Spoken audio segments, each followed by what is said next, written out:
पहाड़ी औरतें नई उम्र के लड़कों के साथ जो काम करती हैं उसे जानकर आपके होश उड़ जाएंगे। दरअसल हुआ कुछ यूं कि मेरे 14 साल के होते ही अचानक से मेरे कंधों पर बहुत बड़ी जिम्मेदारी आ गई। मैं तो यहाँ अपने पापा के पास घूमने के लिए आया था। मुझे क्या मालूम था कि यहाँ आकर हालात ऐसे बन जाएंगे कि मुझे खाने को रोटी तक नहीं मिलेगी। और उसी दौरान मेरी मुलाकात एक पहाड़ी औरत से हुई जिसने मुझे एक ऐसी बात बताई जिसे सुनकर मैं हैरान रह गया और सोचने लगा कि आखिर 14 साल की उम्र के लड़के के साथ इसे ऐसा क्या काम करना है जिसके बदले में ये मुझे इतना सब दे रही है। मजबूरी में मुझे उसकी बात माननी पड़ी। फिर उस औरत ने जो कुछ मेरे साथ किया उसे जानकर तो आपके पैरों तले जमीन निकल जाएगी।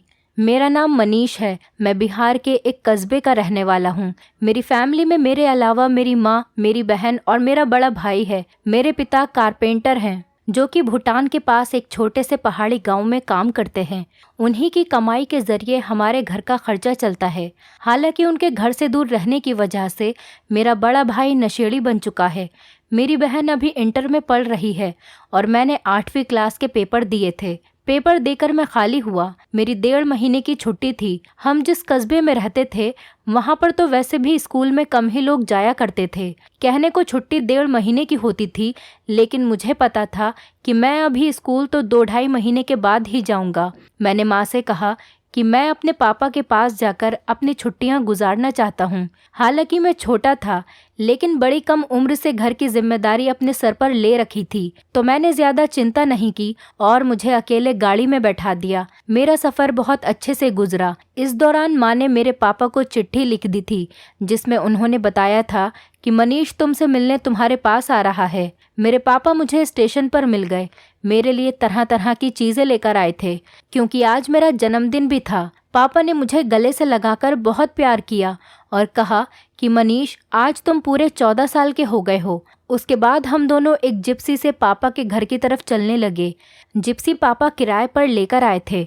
उसके अंदर कोई पहाड़ी गीत बज रहा था और हम दोनों बाप बेटे बड़ी मस्ती से एक दूसरे से बातें करते हुए सफर का मजा ले रहे थे। अचानक से हमारे साथ एक हादसा पेश आया। हमारी जिप्सी का एक्सीडेंट हो गया। उस एक्सीडेंट में जिप्सी कार ड्राइवर हाथों हाथ ही मर गया। हालांकि मुझे बहुत ज्यादा चोट नहीं लगी क्योंकि मैं गाड़ी के पहले झटके में ही गाड़ी से उछलकर नरम मुलायम घास के ऊपर गिर गया था। लेकिन मेरे पापा बहुत बुरी तरह से घायल हो गए थे, जिसकी वजह से मुझे उन्हें हॉस्पिटल लेकर जाना पड़ा। हॉस्पिटल में मैं गुमसुम सा खड़ा था। तभी पापा के दोस्त लोग आए। उन्होंने मेरे कंधे पर हाथ रखकर मुझे तसल्ली दी और कहा कि बेटा तुम चिंता मत करो, तुम्हारे पापा जल्दी ही ठीक हो जाएंगे। हालांकि हैसियत में मेरे पापा के दोस्त भी ऐसे नहीं थे जिन्हें देखकर लगता कि वो बहुत पैसे वाले हैं। वो भी एक गरीब किस्म के आदमी थे जो कि बिहार से ही यहाँ पर काम करने के लिए आए थे। तभी डॉक्टर भी वहाँ आया। उसने जो बात बताई उसे सुनकर तो मेरी जान ही निकल गई।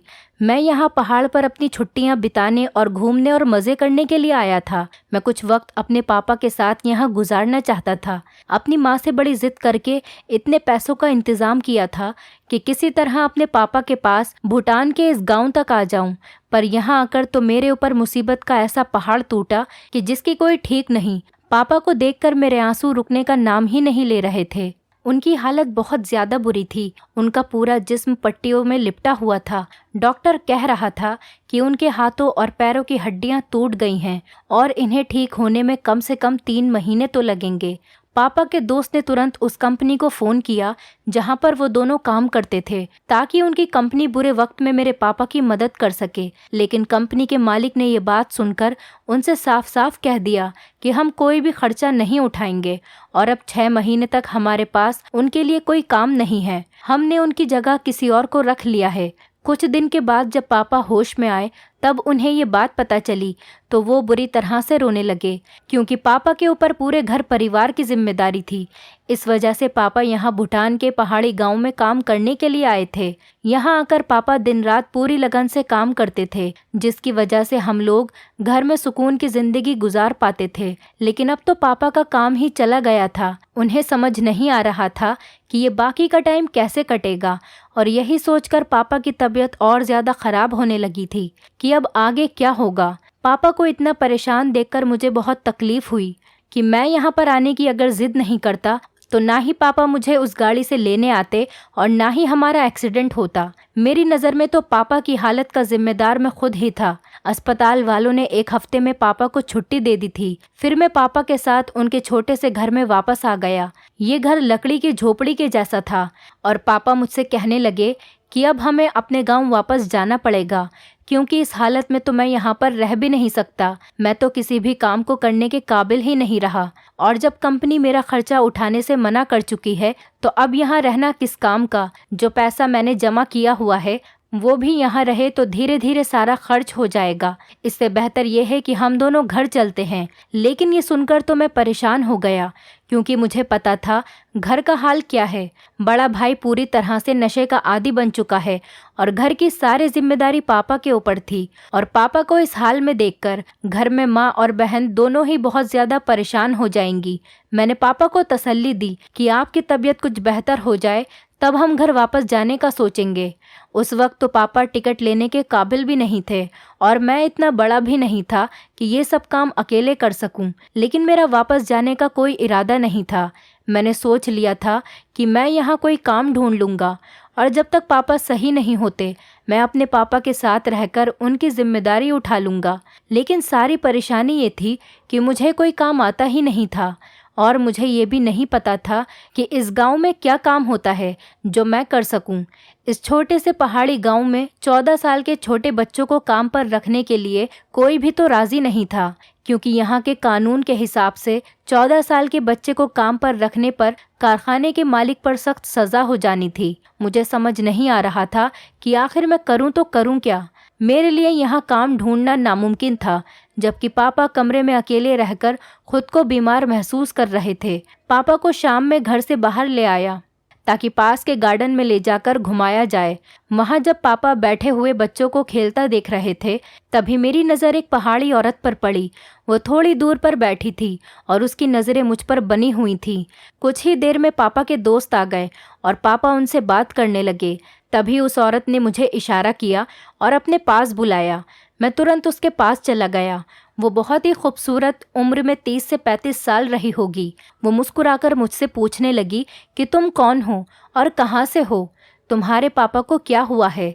मैंने उसे अपना नाम मनीष बताया और अपना पूरा बायोडेटा एक सांस में उसे बता दिया और उसे ये भी बताया कि हमारे पास कोई भी काम नहीं है, इस वजह से हमें यहाँ रहने में बहुत परेशानी आ रही है। मेरी बात सुनकर वो धीरे से मुस्कुराई और मुझसे कहने लगी कि तुम्हारा गुजारा किस तरह चल रहा है। ये सुनकर तो मेरी आंखों में आंसू आ गए और मैंने उससे कहा कि पापा की नौकरी तो पहले ही जा चुकी है और मैं यहाँ काम ढूंढते हुए थक चुका हूँ, लेकिन कोई भी मुझे काम पर रखना नहीं चाहता।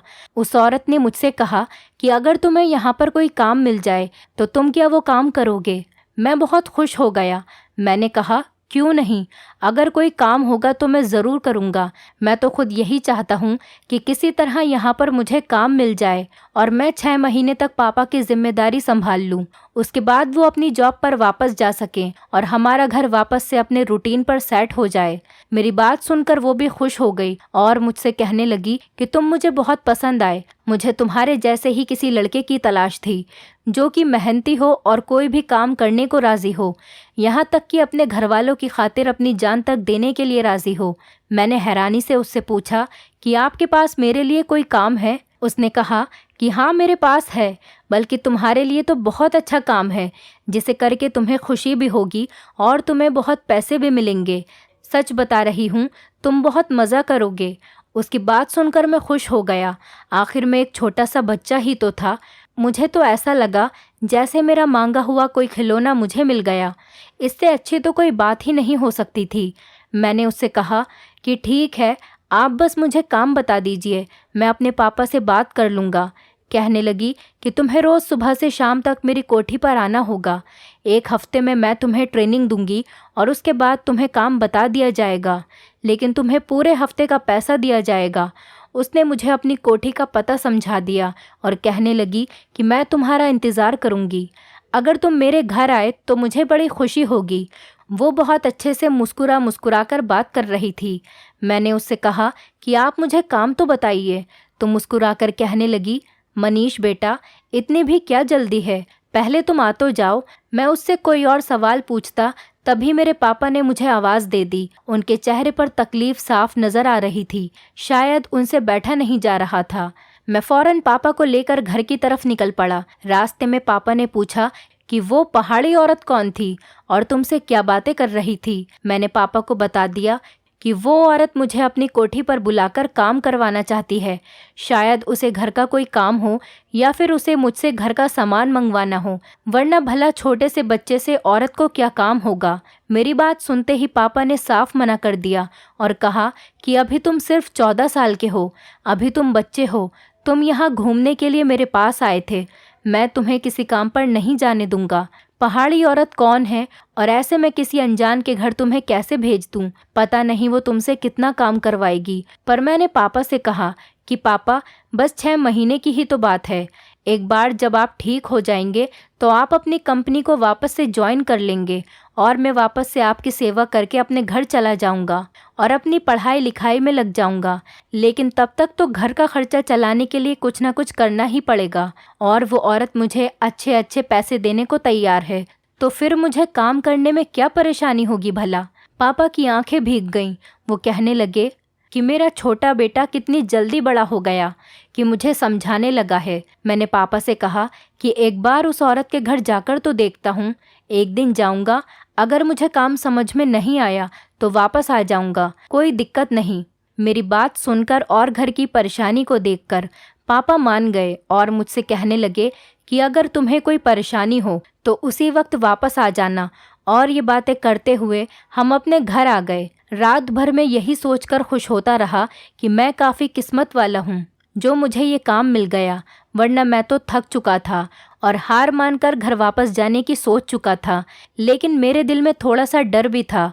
मैं ये भी सोच रहा था कि ना जाने उसकी कोठी कितनी बड़ी होगी, क्या मुझे उसकी पूरी कोठी की सफाई करनी होगी। यही सब सोच अचानक से मेरी आंखें बंद हो गईं और मैं सो गया। अगली सुबह सवेरे उठ गया था और पापा के सारे काम करके उस औरत की कोठी पर जाने के लिए निकल गया। उस औरत की कोठी हमारे घर से ज़्यादा दूर नहीं थी, इसीलिए पापा ने वहां भेजने की हामी भर ली थी। साथ में पापा को यकीन दिलाया था कि कोई भी परेशानी हो तो मैं सीधा घर आ जाऊंगा। उस औरत की कोठी पर पहुंचकर मैंने चौकीदार से कहा कि मुझे तुम्हारी मालकिन ने बुलाया है। उसने सर से पैर तक मुझे देखा और कहने लगा कि तुम रहोगे मैडम के पास। उसकी बात मुझे बहुत अजीब लगी, साथ ही वो बड़ी अजीब सी नज़रों से मुझे देख रहा था। उसके बाद उसने टेलीफोन के ज़रिए एक नौकरानी को बाहर बुलाया और मुस्कुराकर उससे कहा, ये बच्चा है, मैडम के साथ रहेगा। मालकिन एक से एक खूबसूरत लड़का ढूंढ कर लाती हैं, उनकी भी दाद देनी पड़ेगी। इस तरह की बातों को सुनकर मैं हैरान हो गया। भला काम करवाने के लिए किसी को खूबसूरत होने की क्या ज़रूरत है? मैडम को तो मेरे काम से मतलब होना चाहिए था। मुझे लगा शायद ये चौकीदार कुछ पागल सा है।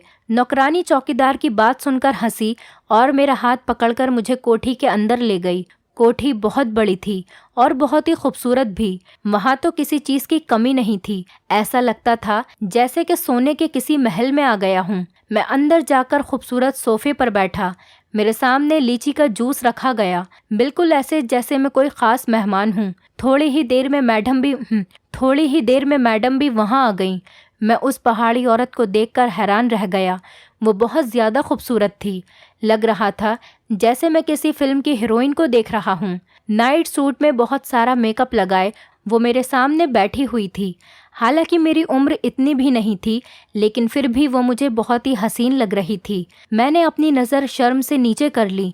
जो भी था वो मेरी मालकिन थी और मुझे उसके यहाँ काम करना था। मैंने जूस पी लिया तो मैडम ने मुझसे कहा कि तुम थोड़ी देर कमरे में जाकर आराम कर लो। उस औरत की ये बात सुनकर मैं हैरान हो गया।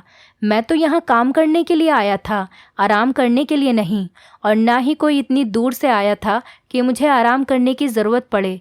मैंने फ़ौरन कहा कि मैडम मैं बिल्कुल तरोताज़ा हूँ, आप मुझे काम बताइए, मैं बड़ी मेहनत से आपका काम करूँगा। मेरी बात सुनकर वो पहाड़ी औरत अपने खूबसूरत अंदाज में मुस्कुराई और बोली, काम तो तुम्हें ईमानदारी से ही करना होगा, इसी बात के तो तुम्हें पैसे मिलेंगे। लेकिन अभी तुम जाकर आराम करो और फिर मैं तुम्हारे पास आकर तुम्हें बताती हूँ कि तुम्हें क्या काम करना है। तभी एक और नौकरानी आई और वो मुझे लेकर एक बहुत खूबसूरत कमरे में चली गई। कमरा इतना बड़ा और इतना शानदार था कि मैं कुछ देर कमरे को तकता रहा। कमरा बहुत अच्छी तरह से सजाया गया था।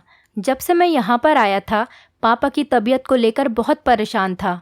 ना तो मैं ठीक से कुछ खा पाया था और ना ही ठीक से कुछ देख पाया था। इस कमरे में आकर जब मैं सुकून से बिस्तर पर बैठा तो सामने लगे शीशे में मैंने अपनी शक्ल देखी। मैं तो वाकई बहुत खूबसूरत था।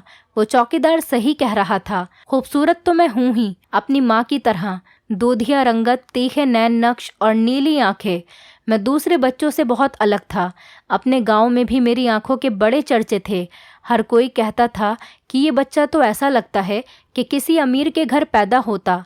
यहाँ कहाँ पर कीचड़ में कमल खिल गया। कुछ ही देर गुजरी थी कि कमरे का दरवाज़ा खुला और वो पहाड़ी औरत एक खूबसूरत लड़की को लेकर मेरे पास आई। मैं उसे देखकर तुरंत उठकर बैठ गया। मैडम ने उस लड़की से मुझे मिलवाया। उसका नाम सुनीता था। मैडम कहने लगी कि ये तुम्हें आज से उठने बैठने, रहने सहने का तौर तरीका सिखाएगी, इस देश में कैसे रहा जाता है, कैसे बात की जाती है, और तुम्हें यहाँ की थोड़ी सी ज़बान भी सिखा देगी। मैडम की ये बात तो मुझे बहुत अजीब लगी। आखिर मुझे घर के काम करने के लिए पहाड़ी तौर तरीके सीखने की क्या ज़रूरत थी, और उठने बैठने के तरीके तो मुझे पहले से ही मालूम थे। फिर मैडम सुनीता नाम की खूबसूरत लड़की को मेरे पीछे क्यों लगा रही थी। तभी वो कहने लगी कि 1 हफ्ते तुम्हें ये सब सीखना है और उसके बाद तुम मेरे काम के बन जाओगे। ये पूरा 1 हफ्ता तुम्हें सुनीता के साथ ही बिताना है।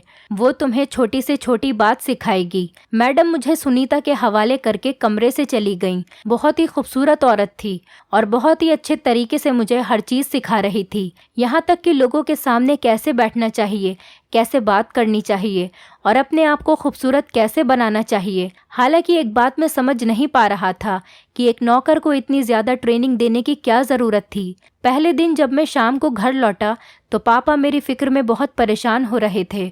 वो मुझे देखते ही कहने लगे कि आज मैं सारा दिन तुम्हारे बारे में ही सोचता रहा। बताओ तो ज़रा, पहले दिन तुमने क्या क्या काम किया? उस औरत ने तुमसे बहुत ज़्यादा मेहनत तो नहीं कराई। मैंने पापा को बताया कि मुझे सिर्फ उठने बैठने के पहाड़ी ज़िंदगी जीने के तरीके सिखाए गए। मेरी बात सुनकर पापा मुस्कुरा दिए। पापा को मुस्कुराता हुआ देखकर मैं हैरान हो गया और उनसे पूछा कि ऐसा क्यों? पापा कहने लगे कि पहाड़ी लोग बहुत अजीब होते हैं। एक बिल्ली भी पालते हैं तो उसकी नस्ल देखते हैं, फिर तुमको बिना कुछ सिखाए कैसे अपने घर काम पर रख लेते। यकीनन वो तुम्हें पहले अपने तौर तरीके सिखाएंगे ताकि तुम उनकी कोठी में ढंग से रह सको। चलो अच्छा है, इस तरह तुम्हें बहुत कुछ सीखने को मिलेगा और मुझे ये जानकर बड़ा सुकून मिला कि तुम पर काम का कोई बड़ा बोझ भी नहीं है। मनीष बेटा, बहुत दिल लगाकर और मेहनत से सब कुछ सीखना। जब मैं सही हो जाऊंगा और वापस अपनी नौकरी पर चला जाऊंगा तब तुम्हें वापस घर भेज दूंगा और तुम्हें ये अच्छे तरीके से सीखकर अपनी ज़िंदगी में बड़ा फ़ायदा होगा। तुम्हारी माँ तुम्हारे बिना इतने दिन रह नहीं पाएगी। मैं चाहता हूँ कि जल्द से जल्द मैं तुम्हें घर वापस भेज दूँ। पापा ठीक ही तो कह रहे थे। मेरे बिना मम्मी आखिर कैसे दिन गुजार रही होगी। इसके बाद तो ये रूटीन बन गया। मैं रोज़ सुबह मालकिन की कोठी पर जाता। मुझे वहाँ पर अच्छे से अच्छे कपड़े पहनने के लिए दिए जाते, अच्छे से अच्छा खाना दिया जाता, मेरे बालों को बहुत खूबसूरत स्टाइल से बनाया जाता, मुझे हर तरह की चीज़ें मुहैया कराई जाती। 4 दिन में मेरे ही अंदर बहुत ज़्यादा बदलाव आ गया था। मैं खुद को शीशे में देखकर पहचान ही नहीं पा रहा था कि मैं वही 14 साल का मनीष हूँ। यहाँ का खाना पीना मेरी सेहत को बहुत लग रहा था। मुझ पर कोठी में घूमने फिरने पर भी कोई रोक टोक नहीं थी। जहाँ मर्जी वहाँ जाता, जैसे मर्जी वैसे रहता। ऐसा लगता जैसे कि मैं मालकिन का बेटा हूँ। अब तक मैंने यहाँ किसी काम को हाथ भी नहीं लगाया था, लेकिन एक बात मुझे बड़ी अजीब लग रही थी। मैंने कभी भी उस पहाड़ी औरत के पति को नहीं देखा था, जबकि वो शादीशुदा औरत थी। उनके तो बच्चे भी नहीं थे, लेकिन उनके पति के साथ उनकी फ़ोटो लगी हुई थी। मैंने एक बार नौकरानी से पूछा कि मैडम के पति कहाँ हैं, तो उसने इतना ही बताया कि हमारे साहब तो काम के सिलसिले में हमेशा शहर से बाहर ही रहते हैं। उनका बहुत बड़ा कारोबार है, वो बस रात को ही घर पर आते हैं। मैं देखता कि वो पहाड़ी औरत तैयार होकर पूरे घर में टहलती रहती या फिर शॉपिंग के लिए बाहर निकल जाती। जब से मैंने सुनीता से तौर तरीके सीखे थे, मैडम मुझे भी अपने साथ मार्केट ले जाती। वो मेरा हाथ पकड़कर शॉपिंग करती, मार्केट में घूमती। मुझे मेरी पसंद की चीज़ें दिलाती और मैं अपनी नौकरी पर बहुत हैरान था, जिसके लिए मुझे सैलरी मिल रही थी और इतना बहुत सारा सामान भी मिल रहा था और काम मुझे कुछ करना नहीं पड़ रहा था। मैंने अपने पापा को अपनी नौकरी के बारे में बताया कि वहाँ पर मैं पूरा दिन कैसे गुजारता हूँ। पापा कहने लगे कि तुम्हारी मालकिन की शायद कोई औलाद नहीं है, इसीलिए वो तुम्हें अपने बेटे की तरह पाल रही है, लेकिन शायद ये बात बताना नहीं चाहती। मैडम ने तो मुझे यही बताया था कि 1 हफ्ते तक सुनीता मुझे ट्रेनिंग देगी, फिर मेरा काम शुरू होगा और मुझे अब बस उस दिन का इंतजार था कि आखिर मुझे पता तो चले कि मेरा काम क्या है। अभी तो मैं अपने नए नए कपड़े और महंगी महंगी चीजों को एंजॉय कर रहा था। पापा की तबीयत भी अब पहले से बेहतर हो गई थी, लेकिन इतनी भी नहीं सुधरी थी कि वो नौकरी पर जा सके। इधर मेरी नौकरी लग गई थी तो मेरे पापा की टेंशन भी कुछ कम हो गई थी। हालांकि हमने अभी तक अपने घर पर पापा के एक्सीडेंट के बारे में नहीं बताया था और ना ही मेरी नौकरी करने के बारे में। पापा मम्मी को शाम में फोन करते और उन्हें सब कुछ अच्छा अच्छा ही बताते। वहीं दूसरी तरफ मैं उस पहाड़ी औरत के घर में बड़े मजे से रह रहा था और 1 हफ्ते में मैं जैसे बिल्कुल ही बदल गया था। हफ्ते के आखिरी दिन मैं जैसे ही मैडम के घर पहुंचा तो चौकीदार मुझे देखकर बहुत अजीब ढंग से हंसने लगा और कहने लगा कि आज से तुम्हारा काम शुरू होने ही वाला है। मैं भी इस बात पर बहुत खुश था कि आज मुझे काम करने को मिलेगा। मैं कोठी के अंदर दाखिल हुआ तो सुनीता मुझे कहीं नजर नहीं आई। दूसरी एक नौकरानी मुझे कहने लगी कि आज आपको सीधे मैडम के कमरे में जाना है। मैं जब से यहाँ आया था एक बार भी मैडम के कमरे में नहीं गया था। मैडम का कमरा हमेशा लॉक रहता था। मैं जैसे ही मैडम के कमरे में दाखिल हुआ तो देखकर हैरान रह गया। मैडम का कमरा तो आज पूरी तरह से सजा हुआ था, जैसे किसी नई नवेली दुल्हन का होता है। मैडम ने मुझे हाथ पकड़कर अपने बिस्तर पर बिठाया और नोटों की 2 गड्डियां मेरे हाथ में पकड़ा दी और कहने लगी कि ये तुम्हारी इस हफ्ते की तनख्वाह है। आज का पूरा 1 दिन तुम्हें मेरे साथ कमरे में ही गुजारना होगा और आने वाले 1 हफ्ते तुम इसी तरह जीना जितना तुमने इस हफ्ते अपनी जिंदगी का मजा लिया है। मैडम की ये बात मुझे कुछ ज्यादा समझ नहीं आई। हालांकि इतने सारे नोट देखकर मैं बहुत खुश हो गया। मैंने मैडम से कहा कि आप जो भी कहेंगी मैं पूरी ईमानदारी के साथ करूंगा। लेकिन उसके बाद उस पहाड़ी औरत ने जो कुछ मुझसे कहा वो सुनकर मेरे होश उड़ गए। आखिर ये मुमकिन ही कैसे था? मैं उस पहाड़ी औरत के साथ ऐसा कैसे कर सकता था? मैं अभी 14 साल का छोटा सा बच्चा था और जिस चीज की ख्वाहिश मेरी मैडम कर रही थी वो मेरे लिए मुमकिन ही नहीं थी। हालांकि मेरा नन्हा सा दिल उनकी अदाओं से और इस कमरे की मादक खुशबू से पिघलता जा रहा था, लेकिन फिर भी मैंने अपने ऊपर कंट्रोल रखा और उनसे कहा कि मैं ये सब नहीं कर सकता। तो ये सुनकर वो मुझसे कहने लगी कि मैंने पूरा 1 हफ्ता तुम्हें हर तरह की आज़ादी दी है, तुम्हें तौर तरीके सिखाए, अपने काबिल बनाया। अब तुम इस काम से मना नहीं कर सकते। वो पैसे तुम्हें इसी काम के लिए दिए गए हैं। इससे पहले तो तुमने कोई काम किया ही नहीं। मैंने तुम्हें अपने काबिल बनाने के लिए बड़ी मेहनत की है। अब तुम एंड मौके पर मुझे इनकार न करो, मेरी हसरतें अधूरी रह जाएंगी। वो कहने लगी कि हम औरतों की जिंदगी बहुत अजीब होती है। दूसरे लोग हमारा पैसा और हमारी जिंदगी देखकर जलते हैं, लेकिन कोई हमसे ये नहीं पूछता कि हमारे दिल पर क्या गुजर रही है। मेरे पति को ऐश करने की आदत हो गई है और वो अलग अलग शहर में अलग अलग औरतों से मिल सकता है और इस दौरान वो मुझे वक्त देना भूल ही गया है। उसे तो ये भी याद नहीं कि मैं जवान और खूबसूरत हूँ और मेरे भी कुछ अरमान हैं, लेकिन उसकी दिलचस्पी तो मुझसे ज्यादा बाजारू औरतों में है जिनको वो गलत तरीके से अपने साथ रखता है। इसीलिए मैं भी हफ्ते में 1 दिन छोटे लड़कों के साथ गुजारती हूँ और अपनी अधूरी ख्वाहिशों को पूरा करती हूँ। इस तरह ना तो मुझे प्रेग्नेंट होने का डर रहता है और ना ही किसी को मेरे ऊपर शक होता है। मैं जानती हूँ कि ये तरीका गलत है, लेकिन मेरा पति भी तो मुझे धोखा दे रहा है, तो मैं उसे धोखा क्यों न दूं? मैं बदले की आग में जलती रहती हूँ। हफ्ते के आखिर में मैं अपने अंदर की आग इसी तरह ठंडी करती हूँ। एक छोटा लड़का अपने बिस्तर पर पूरे दिन रखती हूँ, लेकिन जितने लड़कों का इस्तेमाल मैंने आज तक किया है कोई भी तुम्हारे जितना खूबसूरत नहीं था। पर मेरा दिल अब तुम पर आ चुका है और मैं चाहती हूँ कि तुम मेरे साथ हमेशा के लिए यहीं रह जाओ। तुम्हारी जरूरत इस वक्त पैसा है और मेरी जरूरत तुम हो। मैं तुम्हें ये पैसे दूंगी जिससे तुम अपनी जरूरतों को पूरा करोगे, लेकिन इसके बदले में तुम्हें मेरी हर जरूरत को पूरा करना पड़ेगा। मैं तुम्हें अपनी जिंदगी भर अपने साथ रख लूंगी और तुम्हारे बाप को भी कभी नौकरी की जरूरत नहीं पड़ेगी। नहीं तुम्हें वापस घर जाना पड़ेगा। अपने बाप को अपने घर वापस भेज देना और हमेशा के लिए यहाँ रह जाना। मैं छोटा था लेकिन बदअकल नहीं था। मैडम की एक एक बात मेरी समझ में आ रही थी और मेरे दिमाग में मेरी माँ की तरबियत चल रही थी। मैंने वो सारे पैसे मैडम के हाथ में पकड़ा दिए और साफ शब्दों में कहा कि मुझे हराम के इन पैसों की जरूरत नहीं है। मैं पाप के इस रास्ते पर चलकर पैसा कमाना नहीं चाहता। मैडम मुझे रोकती रह गईं, लेकिन मैंने उनकी एक न सुनी। पैसे की चमक भी मुझे रोक नहीं पाई और उनकी खूबसूरत जवानी भी और उनकी अदाएं भी, कुछ भी मुझे रोक नहीं पाया, क्योंकि मेरी माँ की परवरिश मेरे लिए बहुत ज्यादा अहम थी। जो कुछ भी मेरी माँ ने मुझे सिखाया था कि बेटा हमेशा सीधे रास्ते पर चलना, कभी भी कुछ करने के लिए गलत रास्ते का इस्तेमाल मत करना। मैं भागता हुआ उस कोठी से बाहर निकला और वापस गिरता पड़ता अपने पापा के पास आ गया। मैंने अपने पापा से आकर कहा कि अब हमें यहाँ से चलना चाहिए, क्योंकि हमारा यहाँ रहने का कोई मकसद नहीं है।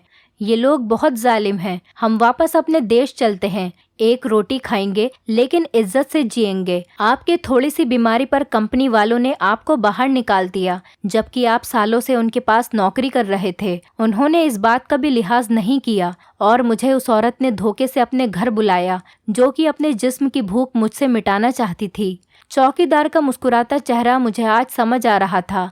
मैं अपने पापा के साथ वापसी का टिकट ले चुका था और अब आने वाली मुश्किलों को सोच रहा था। मेरी जिंदगी मुश्किलों भरी जरूर थी, लेकिन पाप से भरी हुई नहीं थी। मेरी माँ ने मुझे बताया था कि जिंदगी देना इंसान के हाथ में नहीं है, बल्कि भगवान के हाथ में है। लेकिन उस जिंदगी को कैसे गुजारना है यह हमारे हाथ में है, और मुझे यकीन था कि ऊपर वाले ने मेरे लिए कोई न कोई इंतजाम कर रखा होगा। दोस्तों, पहले के लोग और थे, लेकिन आज के लोग ऐसे हैं जो दूसरों की मजबूरी का फायदा उठाते हैं। दौलत ने उन्हें अपनी इज्जत से भी भटका रखा है। उन्हें इस बात का अंदाजा भी नहीं है कि वो कितना गलत कर रहे हैं। अगर आप इस कहानी के आखिर तक आ चुके हैं तो याद रखिए, आपको गलत काम करने के मौके बहुत मिलेंगे, लेकिन फैसला आपको ही करना होगा। जब तक आप सही रास्ते पर रहेंगे, आपके साथ कभी भी कुछ गलत नहीं होगा। दोस्तों, उम्मीद करती हूँ आपको हमारी कहानी पसंद आई होगी। कहानी पसंद आई है तो वीडियो को लाइक करें, चैनल पर नए हैं तो चैनल को सब्सक्राइब करें और हाँ, नोटिफिकेशन बेल को जरूर दबाएं ताकि अगली अपडेट सबसे पहले आपको मिले।